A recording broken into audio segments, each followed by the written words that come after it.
Hi, hello, and welcome to Five Star Conversations in the Sun City. I'm your host, Michelle M. Trey Hollis, and I am honored and excited to bring to you Dr. Praja Virarti. And he is a researcher into the science of darkness. That, first of all, just sounds cool. Let's be honest. Who's with me? That is amazing. And instantly when I thought of that, the science, as soon as I saw that, I'm like, wow, I need to know more about this. So first of all, thank you so much for taking the time, your time to be here. And even before I get into the first question, I want to let you know how impactful that just the surface of what I've been able to learn about the science of darkness and, the biological effects and results that you can have by being helpful for me. Because what I just hearing that and learning a little bit about the research you've done, I realized, Michelle, you need to unplug a lot more than you are. And I know that's just the surface, but literally just sitting still and even closing my eyes and being present in that darkness has been a source of replenishment that I can't explain. But now you can help us understand this maybe a little bit. And from your perspective and understanding, what does the science of darkness mean to you and to the world? Thank you, Michelle. Thank you for the opportunity to dive into the world of darkness. And I would even say that what we see, the light, comes out of the womb of darkness.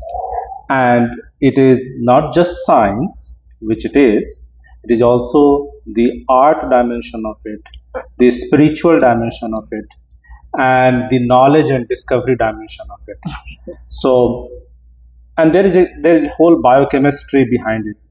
So we might go into the biochemistry. Yes, I'd love that too. But what happens is that when you step in the darkness, then you are resetting your nervous system to a point, theoretically speaking, where you are like a newborn when you go back to the light.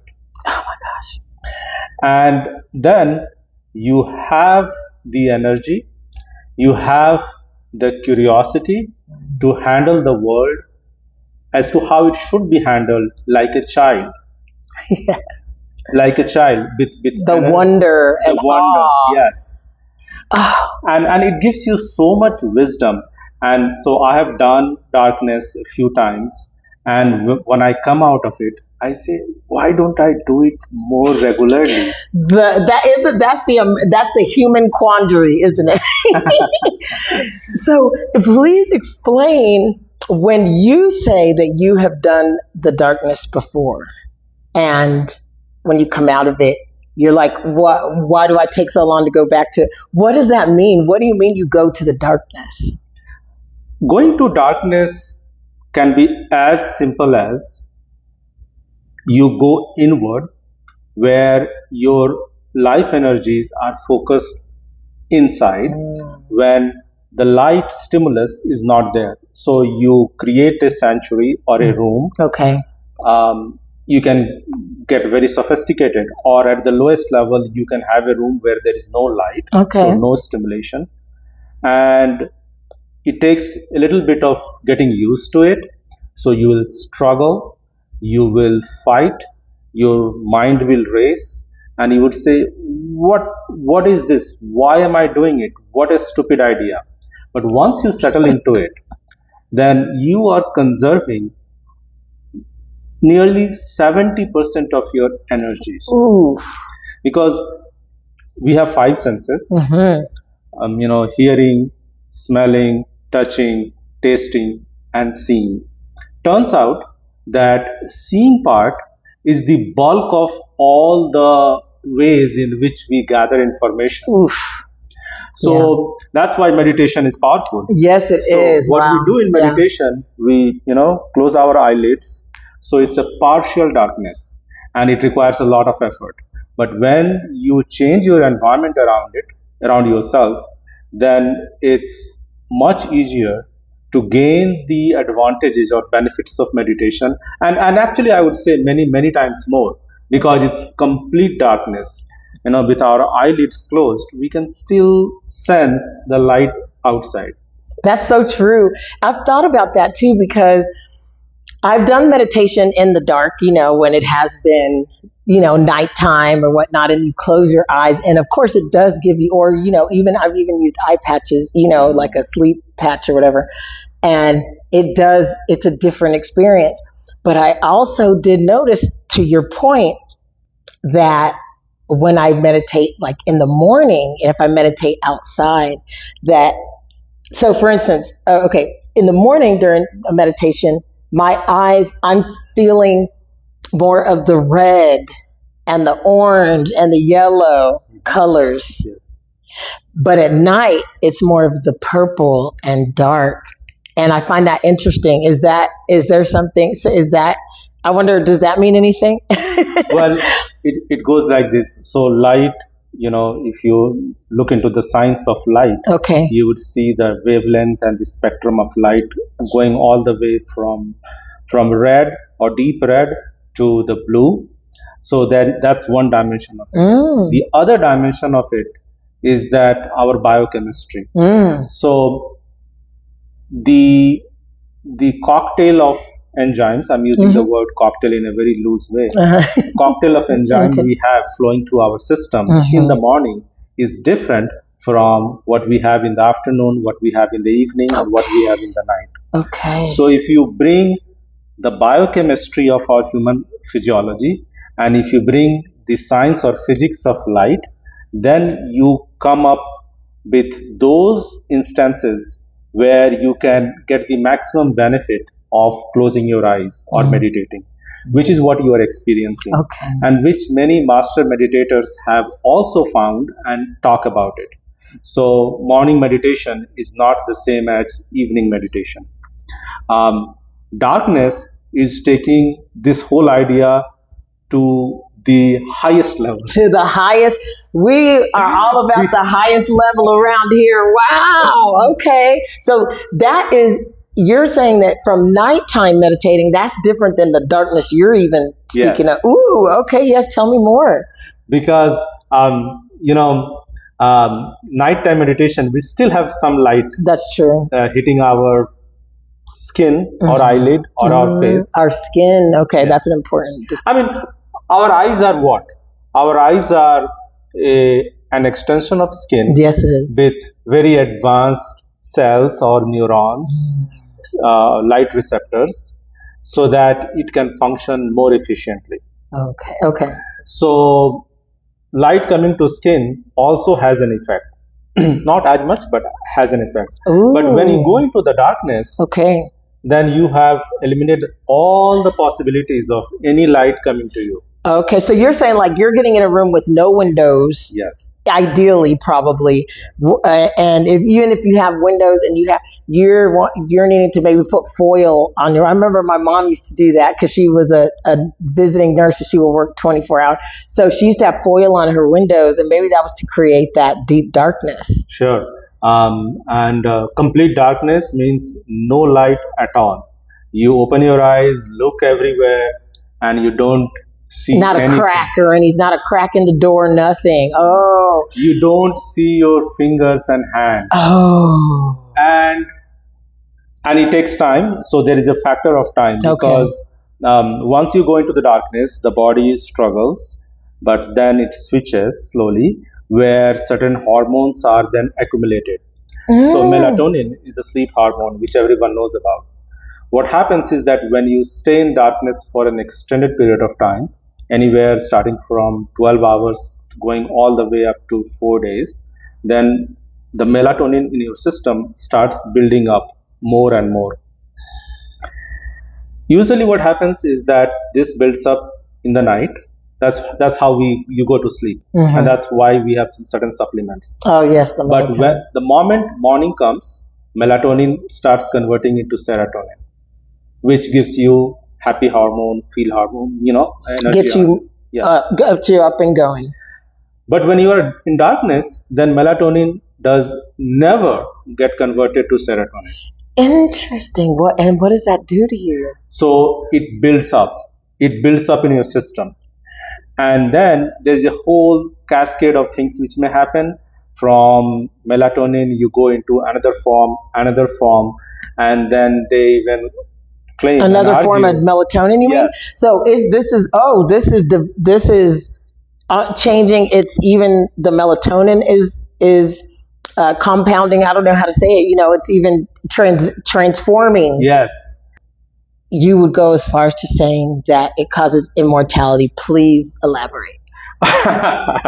All right. So let's delve into something which is like way more controversial. Yeah. Okay. So in the entire living world, there are only a few species Okay. which are considered to be immortal. One of them is the immortal jellyfish. I've heard of it. I literally just heard about that. Okay. Now, So these things live for never die unless some natural, like some Unless accident or they something. are hit by a truck. Right. I mean, they are eaten up by some other. Right. Yeah, when they gotta give back to the circle. So when they get old, Okay. then what they do is that they slowly go down or sink to the bottom of the ocean Okay. and go into a state of hibernation. Hibernation. And they go into the darkness and they kind of shrink. And when they come out after a considerable period of time, then they are kind of renewed. They have renewed themselves, so they get reborn, if I can use that term. Now there's a lesson for us. It is. This is deep. This is deep. Wow. Yeah. Now we are not jellyfish, Right. so we have to observe this phenomena, That's right. but we have to use our wisdom, science, tools, practices, and the mistakes which people may have made Mhm. to do it right. So I propose a theory that if we can replicate part of that behavior, then we can replicate their biology. So I am proposing a theory of behavioral biology. So by tweaking our behavior, darkness being the most extreme example, Mhm. we can alter our biology. And obviously, everybody wants to live healthy and wants to live long. Yeah. So this could be one of the master keys to achieving that goal. I 1,000,000% agree, for whatever that's worth coming from me, but it's I can't see any reason that is not true. I mean, just like we said, the meditation, everything, it seems like in this world today where there's so much pushing, so much consumption being thrown at us, so much inputs, it can only make sense that the quickest way to peace, to solutions, to creativity, to healing, Yes. in whether it's physical or emotional, would be to remove as much as possible Right. in this state and time. And then when you think about like all the beautiful plants that you have, it's that darkness in which without the darkness there is no growth. And that's what you were saying in the beginning of this conversation, is that life emerges from the darkness. Right. So you actually said it very nicely, that let's say somebody has a problem. I have some health issues. Mhm. And so the first question which comes to that person's mind is that what is the next supplement? What is the next procedure? What is the next medicine I need to take to overcome that problem? Mhm. So they are seeing every problem as a problem of what to add.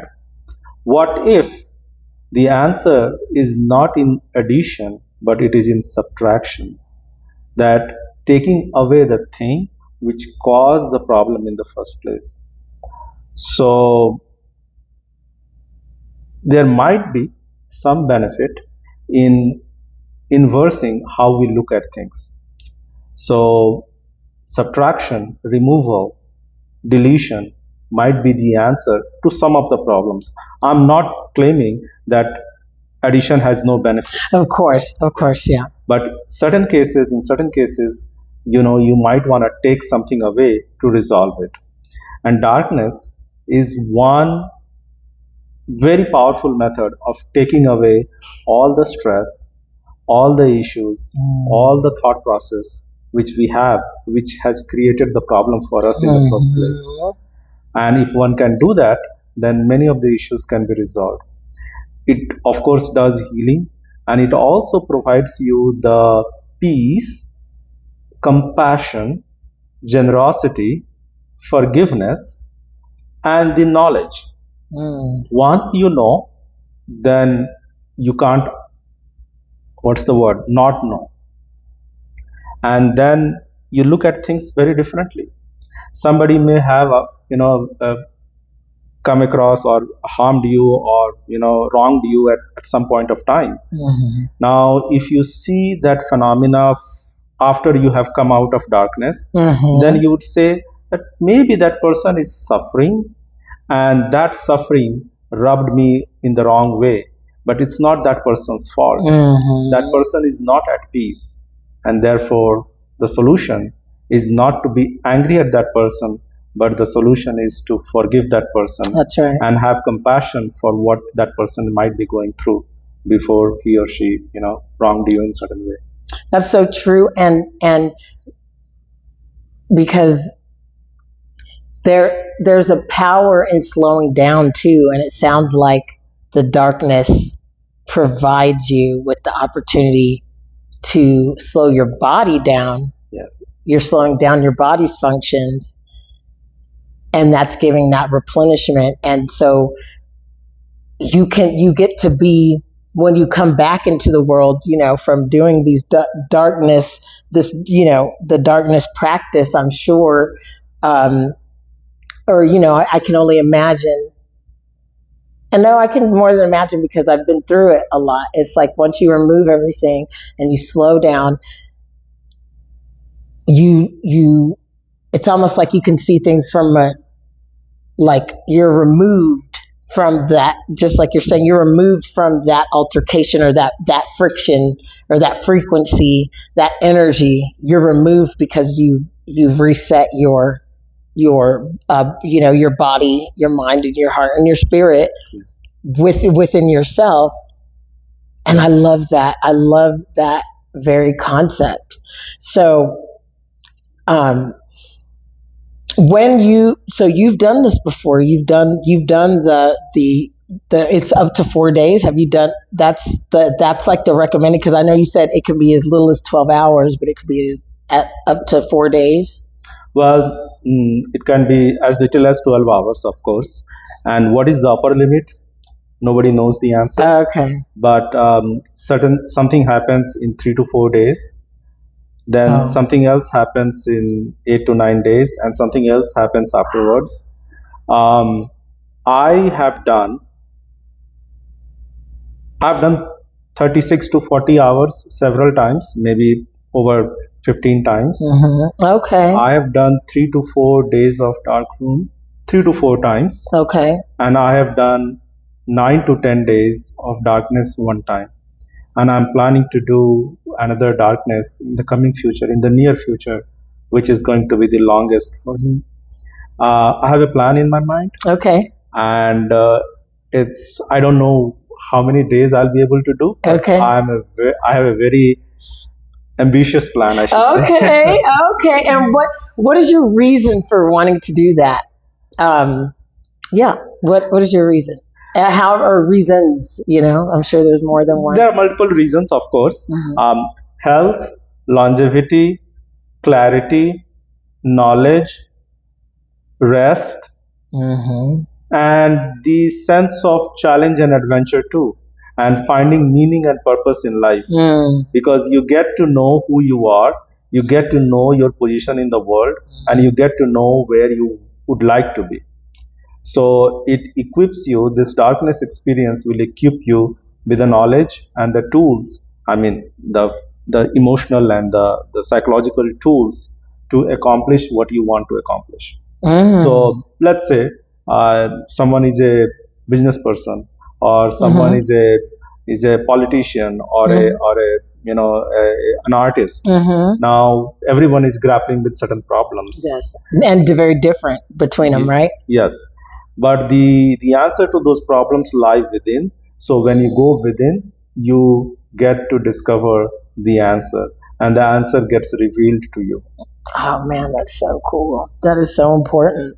What should one do to prepare for something like this? They need to get with someone like you, right? I would imagine this is almost, it sounds to me, it's almost like a shaman, kind of a shaman led journey. It would almost be like, or someone leading you through that, you would hope would be like someone like you, because, you have the spiritual openness, but also, and very importantly, the science, the medical support.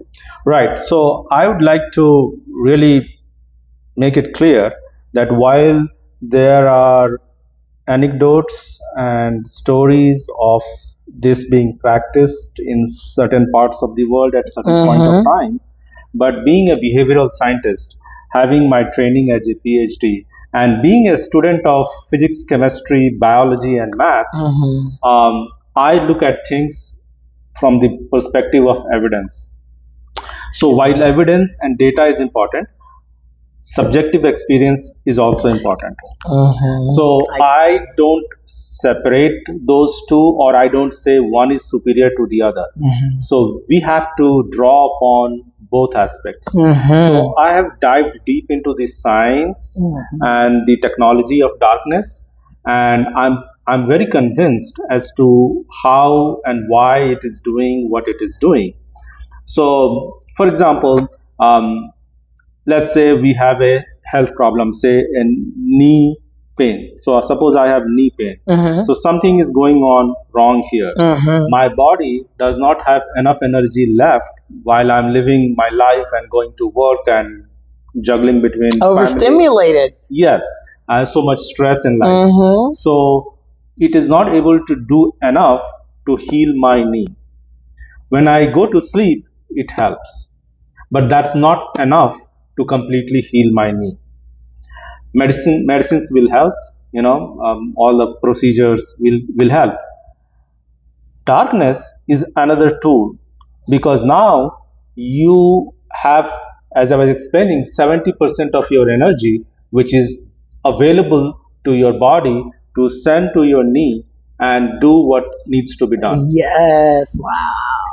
And now, in my personal experience, let's say I've got 5 problems, and I think this problem is the biggest problem I have. And when I go into darkness, turns out that maybe it resolved this problem first than this problem.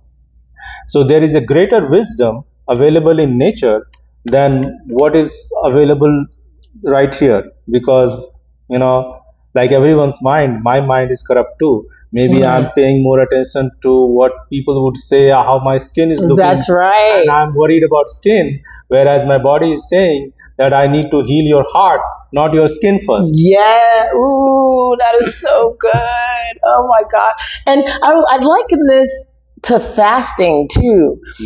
Is this, do you fast at the same time, or are you eating during this times of darkness? So there are actually 10 different components which needs, it forms a model, which I call it as 4-3-2-1 model. And darkness is one very important part of this series of 10 models, 10 components of a model. I'm glad that you mentioned fasting. Fasting is another component in this the 10 item. Oh, wonderful. Okay.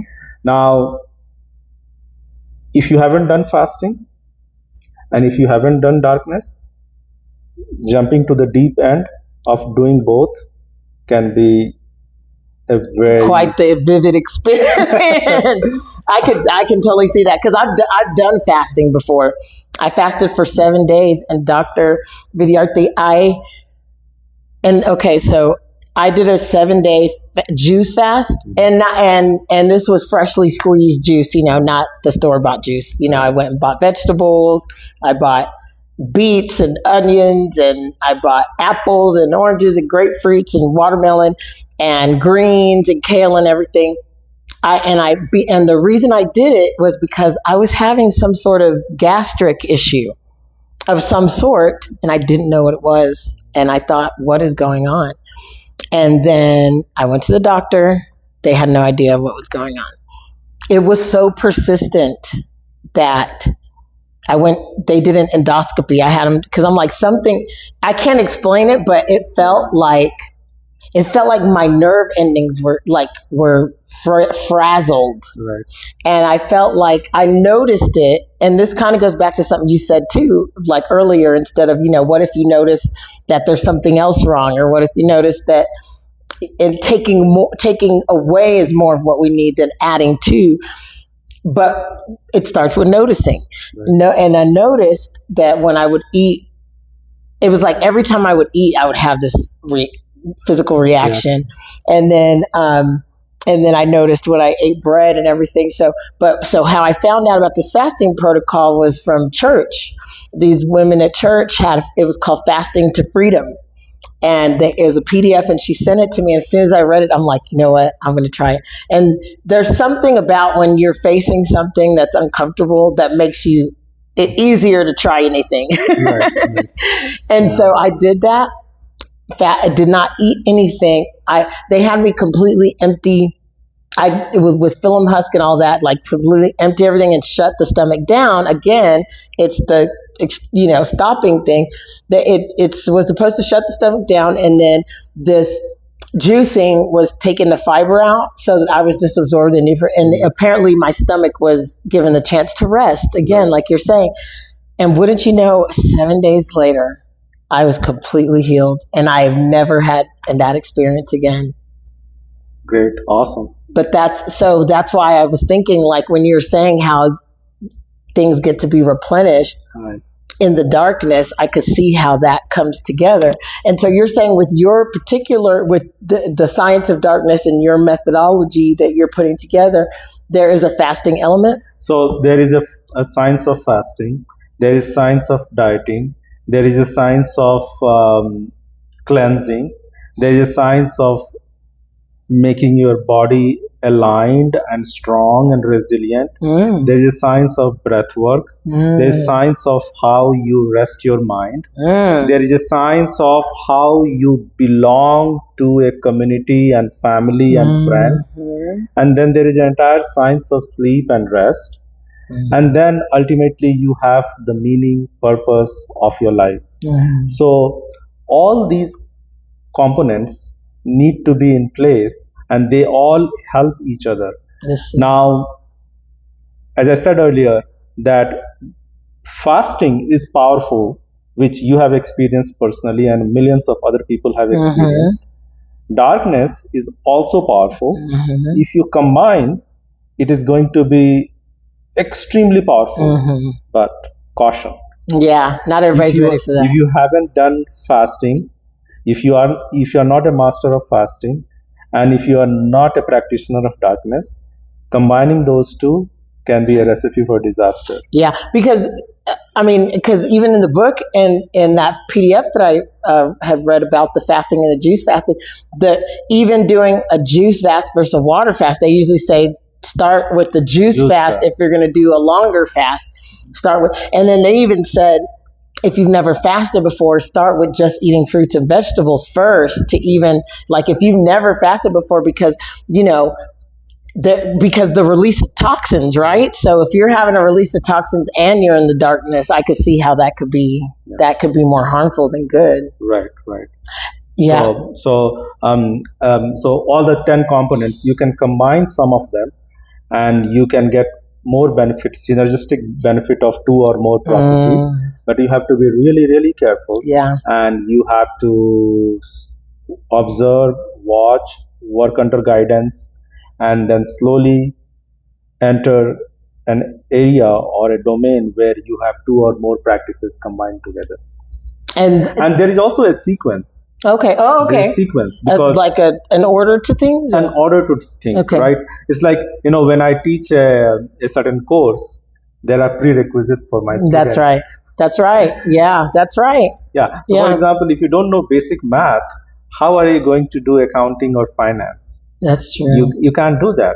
So, similarly, if you want to do an advanced practice like darkroom, then you need to first have your emotions and body and your system cleaned up before you can do that. Okay. Otherwise, I think it's going to be and people would jump into it and they would do it wrong, and then they will bring bad name to this process.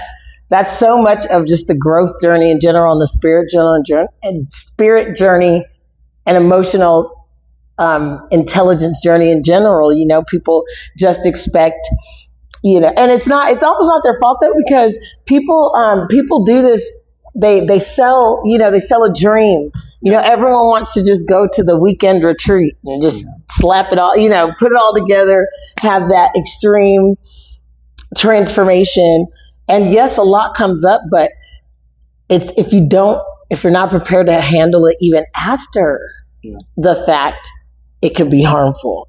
So did you have anything to add? So just to add to what you said, that intensity has to be balanced with consistency. Mm-hmm. If you do something too intense, it's going to have unexpected consequences. And therefore, if you can do it at a level which you are ready for and do it consistently, next time or after a period of time, you can go deeper and do it more intense. I love that. So balance it out. You know, when an athlete does whatever he or she does, then she or he has prepared for that for years. Right. You know, somebody who goes to gym and lifts weight, if you have never been to gym and if you start lifting like someone else, first of all, you won't be able to, and second of all, you'll break your back. That's right. That's so true. It's a hard world today to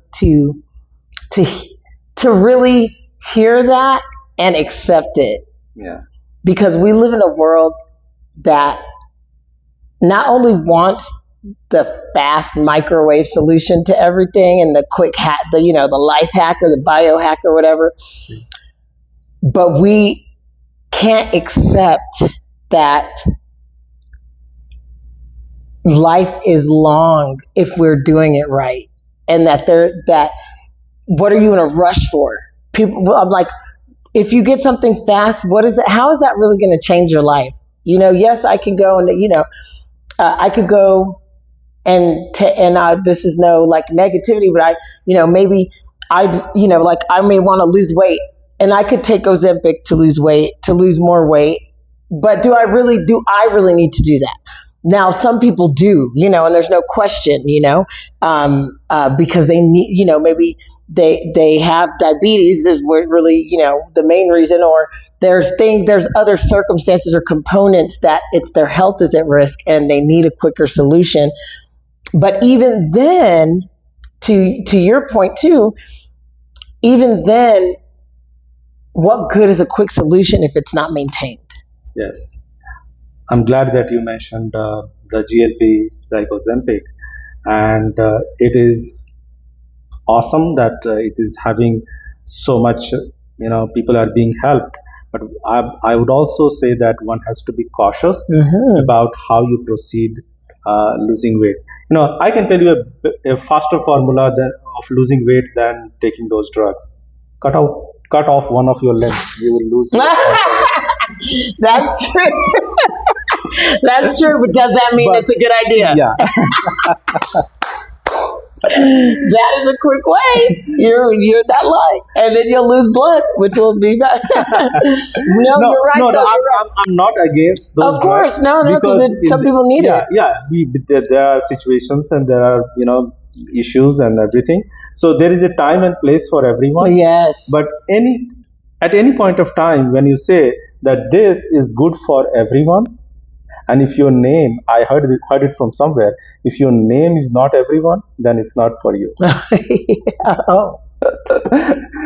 That's a psychological trick, huh? Yeah, I heard it someone saying. That's a good one. That's podcast. A good one. No, So it's that's true. neat. It's true though. Like we need to, just like you said, everybody's solution is comes from Exactly. within. Yes.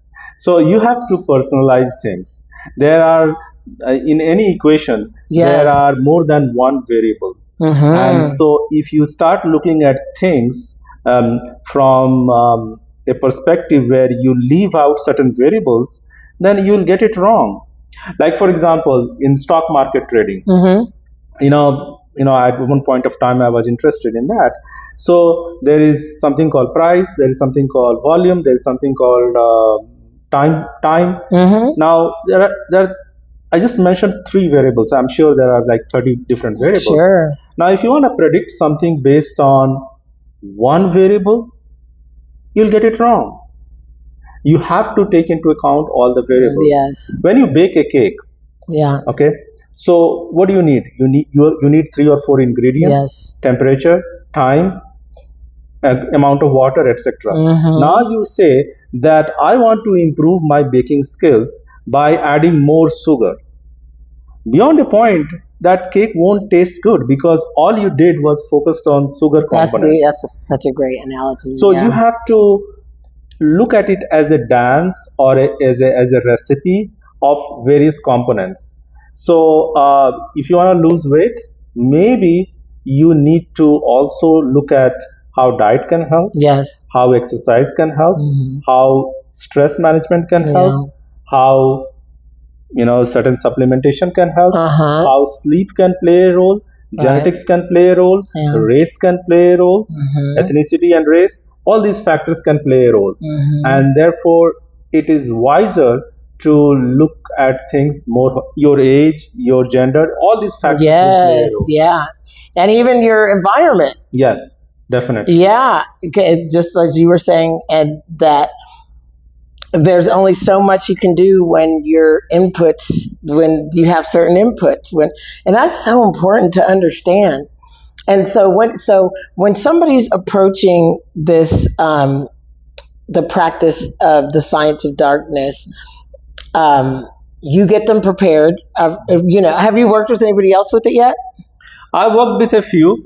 Do most people make it through the whole thing? No, there is no whole thing. Oh, there is okay. there is no whole thing. So it's like saying that what's the best shoe size? Oh, yeah. There's nothing like the best shoe size. For someone who is big, big shoe size is better than a small shoe size. So individuals need to prepare and then do what is within the limit of this individual plus delta more. So maybe for an average person, if you sleep for 8 hours, try to first make your room completely dark. Okay, everybody can start there. Yes. Okay.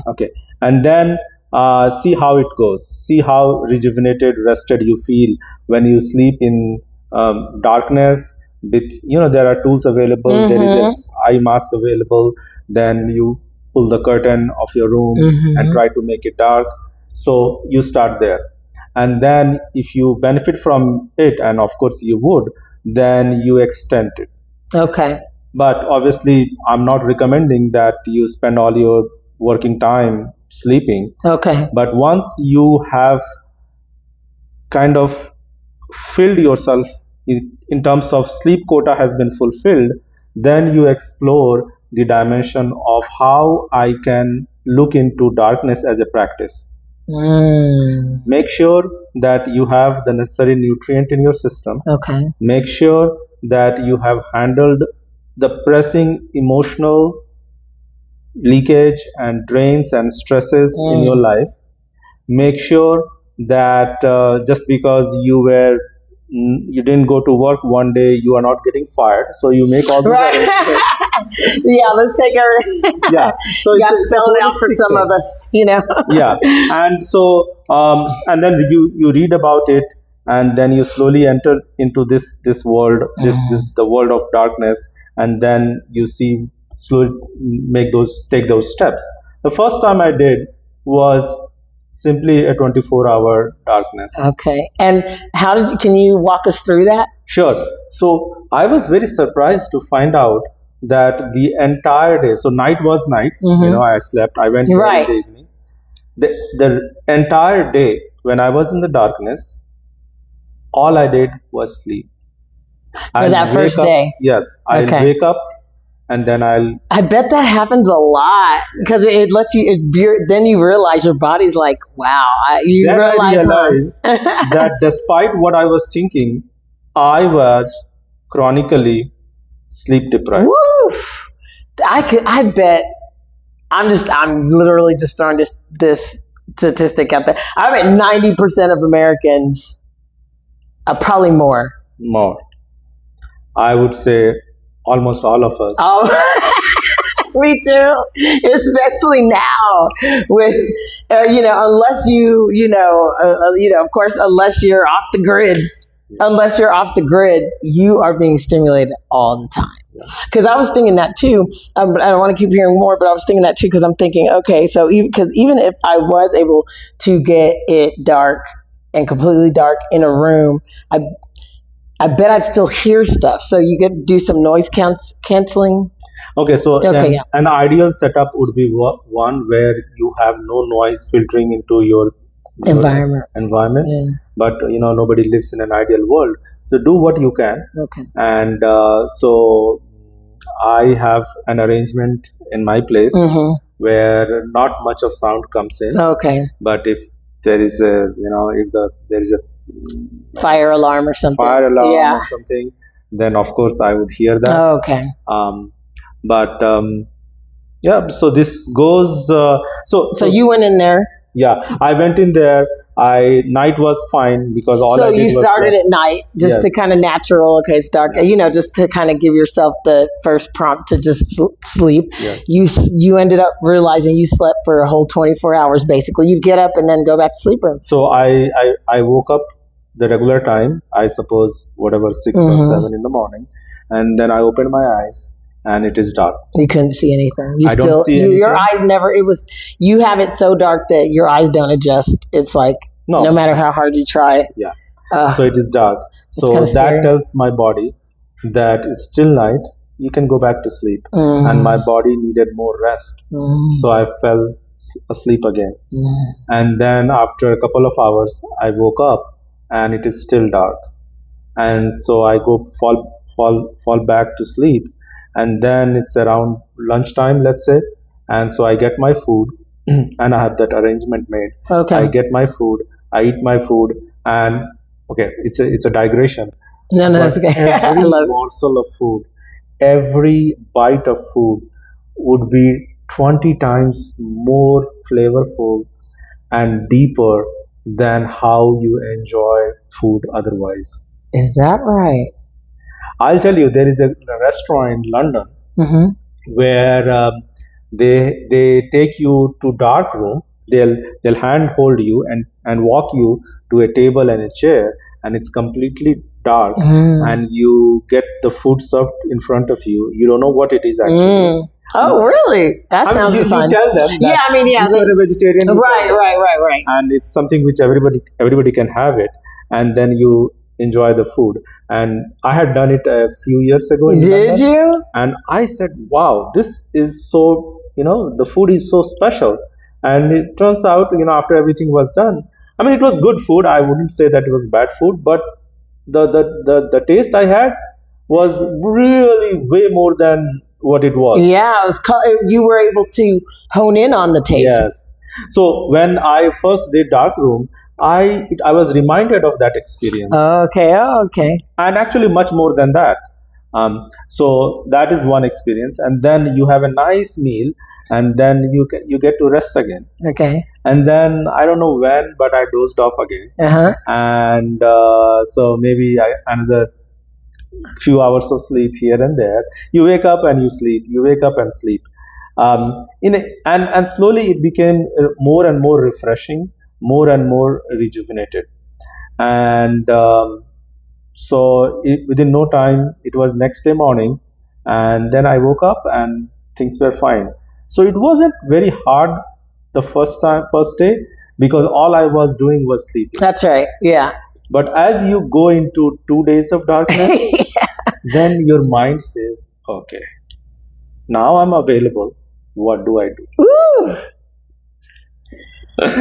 Oh, that's scary. I don't know why it's so uncomfortable feeling, but it is. It's like, okay, so take us through that. So when you finally are like, and did you try to go back to sleep at first? Because I feel like I'd have been like, I'd have been like, okay, I don't know what else to do. So sleep is not something which you actively do. That's why there is a phrase, you fall asleep. So, when you can't make yourself go you to can't sleep. say that I got sleep, I caught sleep.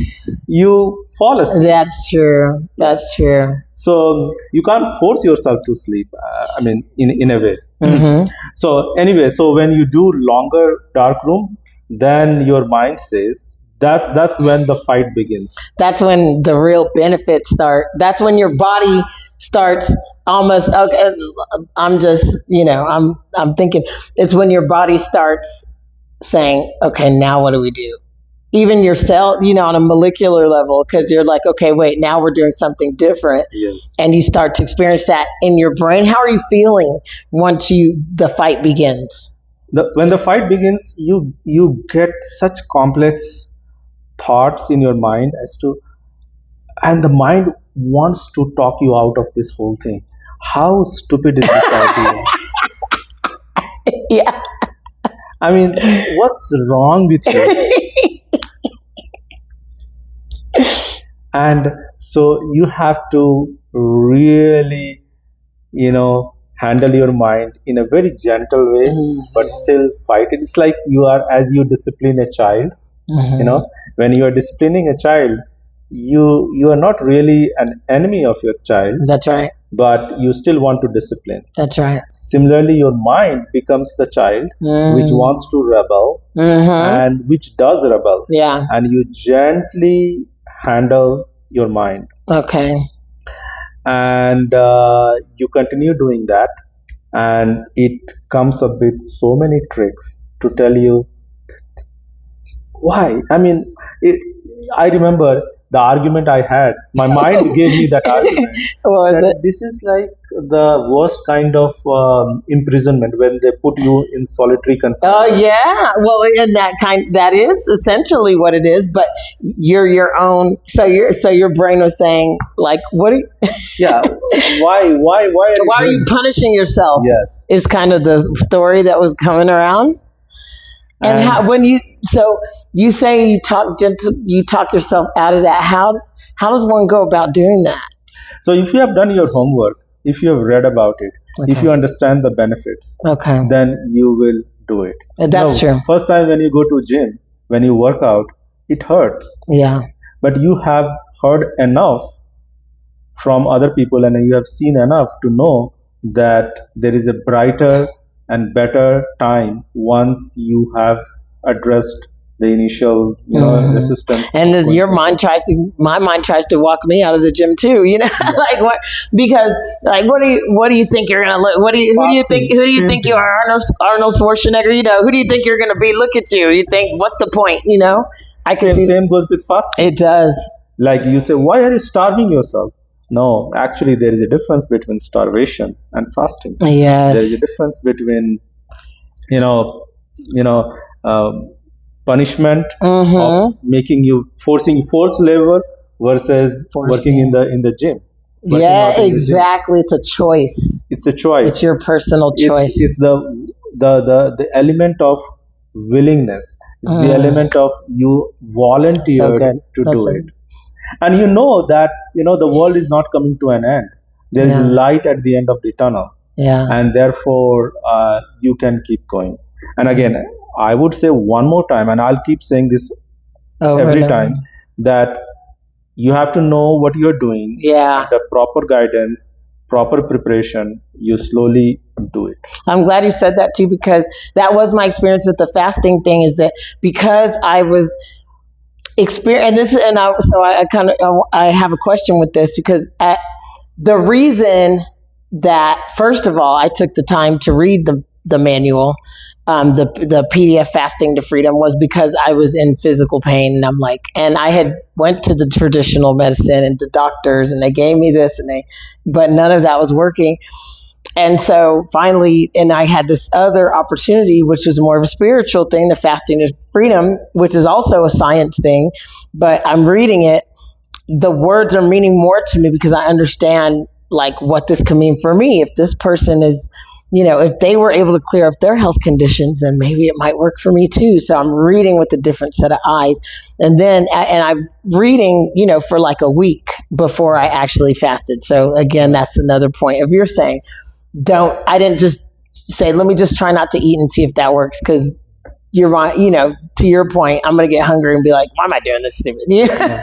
But when you have already an issue, and then you read the literature, do your homework, and then as you're going through things, and you're like, for the juice fast, I'm drinking these juices, but I'm feeling better, but it is different. The first 24 hours is so that's kind of opposite, because I feel like with fasting, the first 24 hours are the hardest a lot of times, because once you've gotten over that initial hunger, then you realize like, oh, actually I'm still surviving, But what I realized is that, so going into the practice, and I'm wondering for the science of darkness, is it similar when you're going into the practice with the right state of mind and with the understanding? Is there a time frame? I'm sure it's different for everyone, but is there a different time frame of like when you can expect to feel the benefits? Do you feel the physical benefits more quickly with darkness, but it's the mental struggle? Or because are you feeling good? I have done it a few times. Okay. And I would say that every dark room experience has been unique in itself. Oh. So it's very hard, even for me, yeah, to compare my first time with my fourth time dark room experience. Okay. And because when I did the first time, and when I'm doing it now, that praja and this praja is not the same praja. That's so good. That's so true. Which is why we should do it more. You should do as much as it is right for you, and it gets easier, of course. Mm-hmm. It gets easier because once you have done it, you can do it. You can do it. So when I was doing fasting for the first time, I cried. Yeah, it's an emotional experience. Why did you cry? I cried because some part of my emotional body kind of break open, like something triggered, and I couldn't control myself. How long into it? I'm pretty strong. I don't cry. Right. I don't right. I never cry. Yeah, but you're not sensitive in that way. Yeah, but something happens because you are changing the entire pattern, entire biochemistry, the entire physiology, which is going in one loop, one cycle, and you are altering the path. So then when you do that, then things change at so many different levels. You can look at it from whichever perspective you want. You can look at it, people have looked at it from spiritual perspective, but there is a whole science, there is whole, biology and chemistry behind it. And you can look at it from that perspective also. Sometimes it's hard to explain because maybe science hasn't caught up to explain everything. Science has been extremely helpful, and I'm a student of science, I'm a practitioner of science, and I value that. Yeah. But there are realms of life which science is yet to figure. Yeah. And so we should not be dismissive of our subjective experience. I love that. And we should be open to all the ways of knowing things. And science is one big way of knowing things. But there could be, and perhaps there is, some other way of knowing. And it may not be available to everyone. It may be available to the person who is doing that. So that's what it is. Wow. Wow. So when I teach classes, I'm a professor. Okay. And which classes do you teach? I teach organizational behavior. Okay. So but you said additional behavior? Or organizational behavior. Organizational behavior. Yes. Like in terms of like corporate America? Yes. Ooh, that's in good. terms of That's dark. That's darkness for you. No, I was kidding. No, it can feel like that. But so from what perspective are we teaching that? From the leadership perspective? Or? Leadership is one of the topics which I teach. In fact, I do a lot of research and I have published several papers on the topic of leadership. Oh, I love that. Okay, I'd love to read some of those. Yeah, sure. And I teach many topics. I teach even personality. I teach how teams work. I teach negotiation. I teach communication and so many other topics. My research, when I look at human behavior within the organizational setting, I look at how psychology, how performance, how certain interventions can alter people's attitude and their behaviors.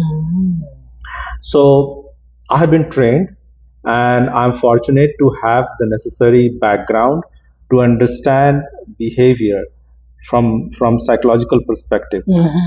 But on my own, I have also looked into the neuroscience of why certain things happen the way it happens. I have also looked at how evolution plays a role in human behavior. How society plays a role in human behavior. In fact, there is a whole field called social psychology, which looks at that. So I draw upon all these different fields to help me, to inform me when I look at a phenomena. Dark room being one phenomena, but also in general, like, when we are having a conversation, our body language, our tone, why we are having this conversation, why would somebody be interested in listening to our conversation? That's right. So all these dimensions, all these aspects can be looked at from various fields of science, hard science as well as social science and every field of knowledge. And then it's my job, and perhaps it's job of many other people, to extend what we have found. So we haven't found everything. That's right. Yeah, not even close. That's why science is an ongoing field of study. So our job is to extend that. Yes. Our job is to find out how we can be happier, how we can be more productive, how we can have better quality interpersonal interactions with others. And so extending science and also teaching and disseminating what has been discovered is a part of my job, and it's my duty. Yes. Where do you see, what would you like to see happen with your continued research through the science of darkness and its potential and, really quite necessary, in my opinion, adaptation or, being its opportunity to be brought into more of a mainstream practice, because this is absolutely fascinating. And I'm not sure I actually have never heard anybody talk about this from this perspective. So right. Over the last few years, there is a very small, but I would say in future it's going to be hugely important and impactful stream, which is looking at the circadian biology.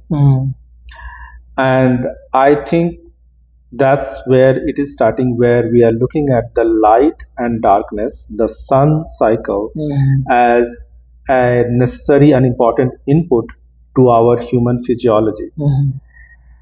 And so many of us are having sleep issues and this mental health.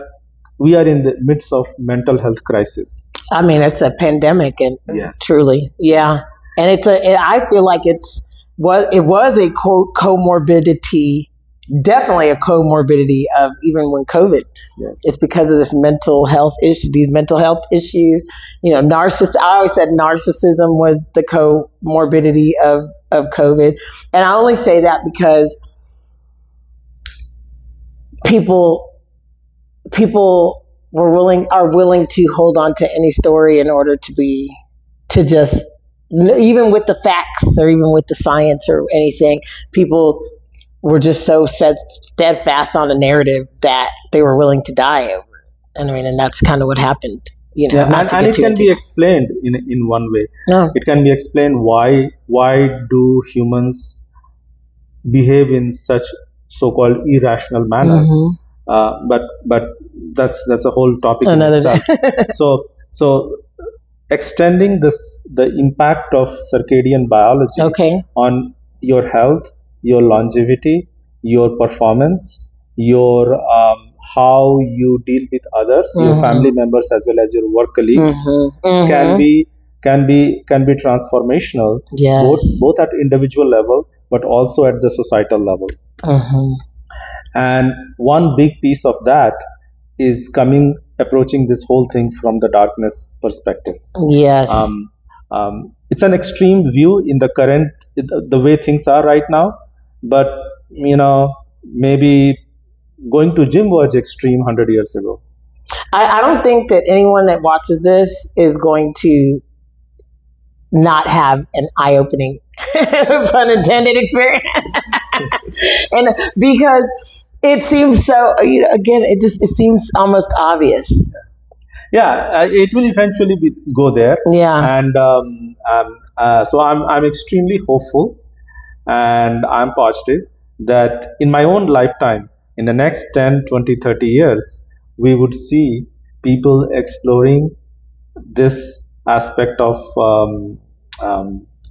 existence. Yeah. And we would accumulate important and powerful knowledge in this area, and it would become just like how fasting is a remedy to many things. Yes.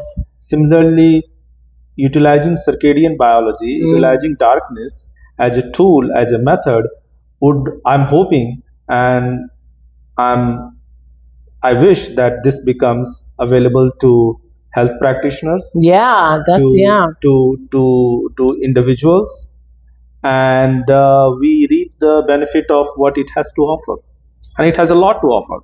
If you ask me, it has so much to offer. Yeah. So we haven't even begun to scratch the surface. Yeah. I wonder what's like maybe some next immediate steps that you are doing or that could be done. Because I'm like, who's going to build a darkness room? I think it's something that would I bet it would instantly blow up. I mean, that's how I feel like it could happen that fast. What would have to be?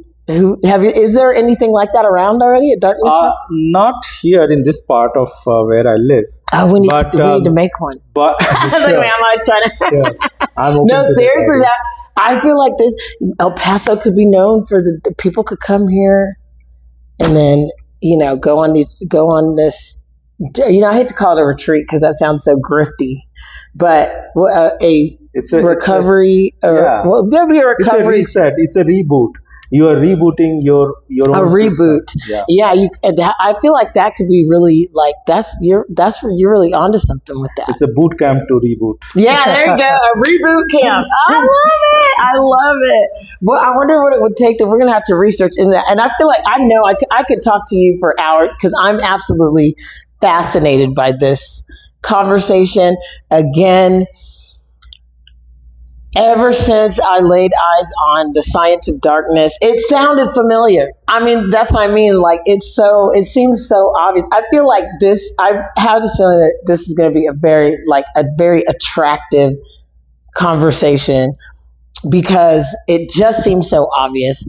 I like that you've given some, some first steps, just people.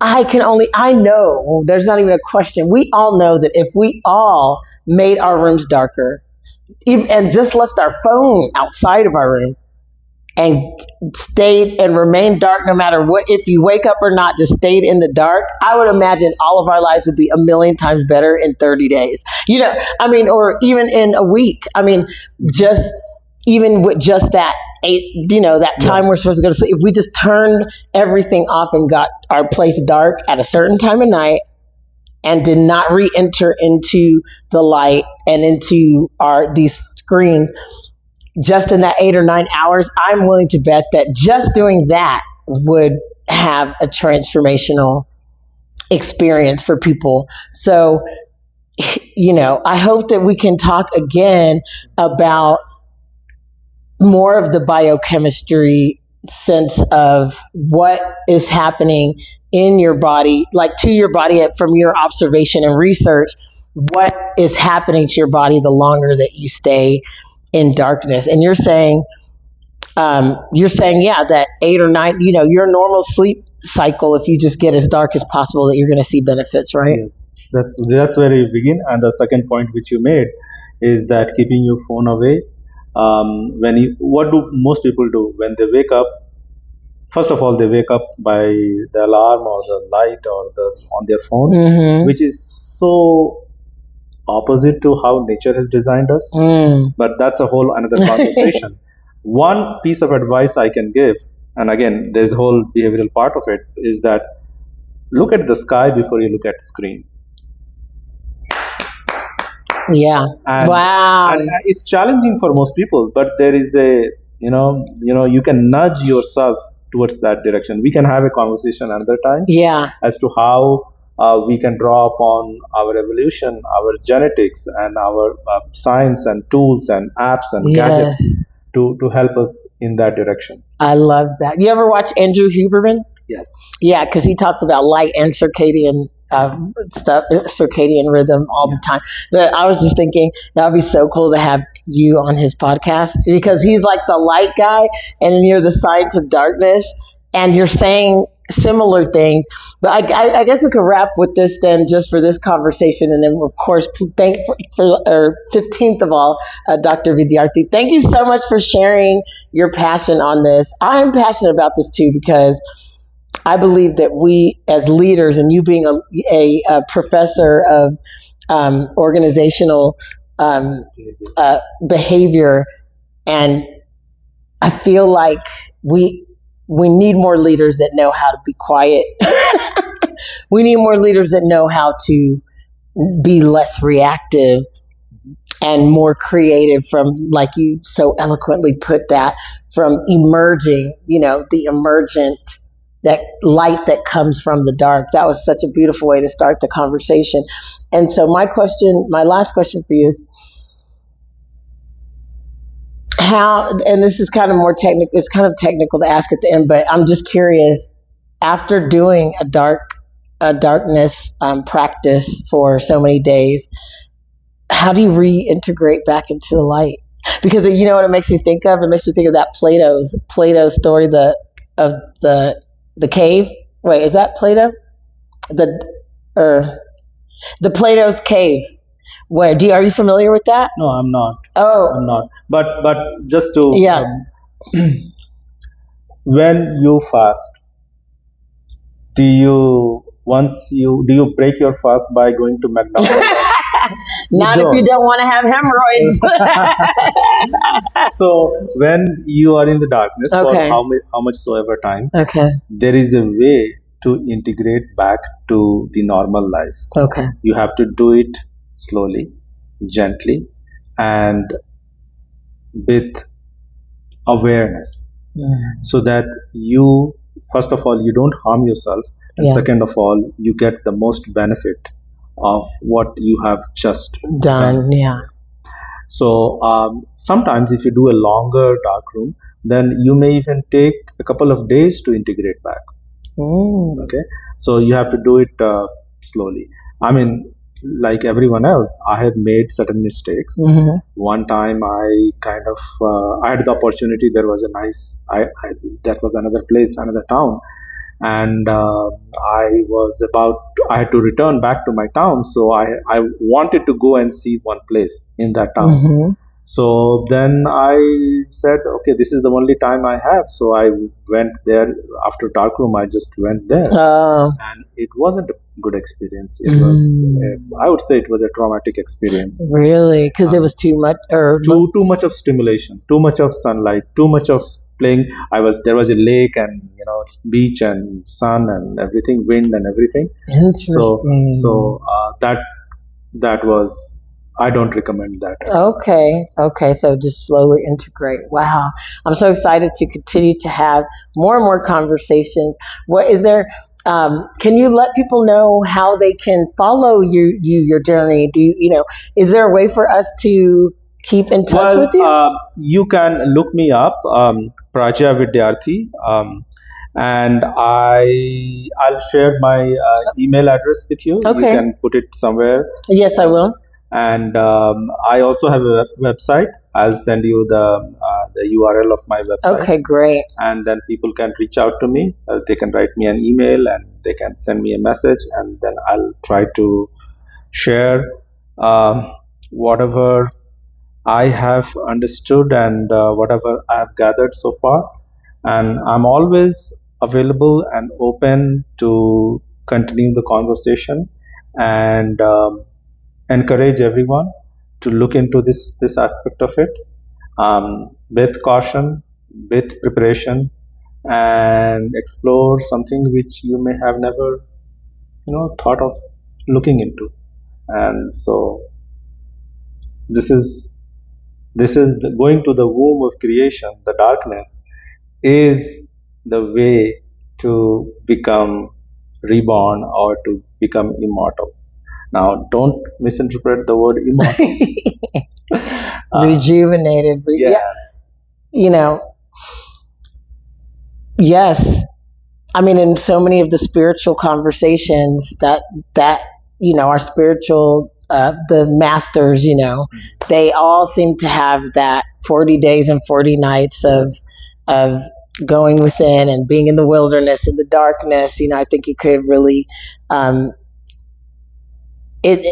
I'm getting older, I'm understanding how everything really makes a difference, from the art to the science to the poetry of all times to the scriptures.